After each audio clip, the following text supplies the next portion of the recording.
مشکل تھے راستے آسان ہو گئے، دشمن یہ دیکھ کر حیران ہو گئے۔ رکھا میرے نبی نے دنیا میں جب قدم، پتھر بھی کلمہ پڑھ کر مسلمان ہو گئے۔ جناب صدر اور میرے عزیز ساتھیوں، السلام علیکم۔ زنان مصر نے حسن یوسف کا نظارہ کیا تو جوش دیوانگی میں اپنی انگلیاں کاٹ ڈالی۔ صدر علی وقار بلا مبالغہ تمام خوبیوں کے مجسمہ، کمالات کے پیکر میرے رسول صلی اللہ علیہ وآلہ وسلم خاتم النبیین کا جلوہ نصیب ہوتا تو وہی چھری ان کے جگر پر ہوتی۔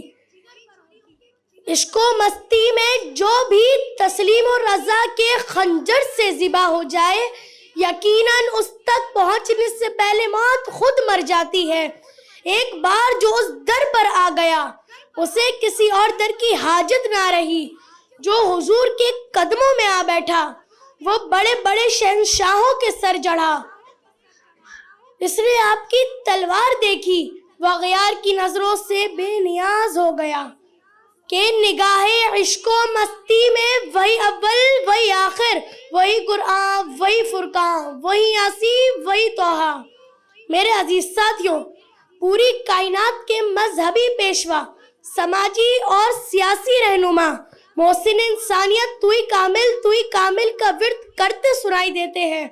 اور کیوں نہ ہو کہ عشق رسول کی چنگاریاں ہمیشہ سے مومن دلوں کا اثاثہ رہی ہیں کہ ایک سیاہ فام حبشی غلام کی کشت دل ترب و سست کی فصل سے لہلا اٹھے تو وہ ملت اسلامیہ کا مؤذن بن جاتا ہے۔ جب ایک کمسن غلام اسامہ بن زید غلامی رسول میں موت بھی قبول ہے کا منشور لے کر اٹھتا ہے تو وہ قریش مائدین کا سردار ٹھہرتا ہے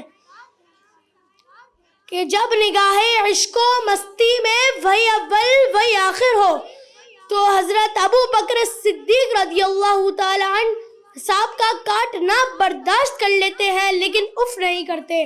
حضرت عمر فاروق رضی اللہ تعالی عنہ اپنے گھر کا آدھا سامان پیش کر دیتے ہیں۔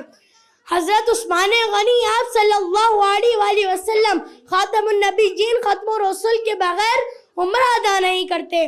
حضرت علی حیدر کرار رضی اللہ تعالی عنہ بستر پر بے خوف و خطر سو جاتے ہیں کہ جب نگاہ عشق و مستی میں وہی اول وہی آخر ہو تو ایسا کوئی محبوب نہ ہوگا نہ کہیں ہے، تو ایسا کوئی محبوب نہ ہوگا نہ کہیں ہے۔ بیٹھا ہے چٹائی پہ مگر اشنشی ہے، ملتا نہیں کیا کیا دو جہاں کو تیرے در سے، ملتا نہیں کیا کیا دو جہاں کو تیرے در سے۔ ایک لفظ نہیں ہے کہ تیرے در پہ نہیں ہے تیرے ہوا خواہوں میں مرسل بھی نبی بھی، ہے تیرے ہوا خواہوں میں مرسل بھی نبی بھی۔ کونین تیرے زیر اثر زیر نگی ہیں، کونین تیرے زیر اثر زیر نگی ہیں۔ شکریہ۔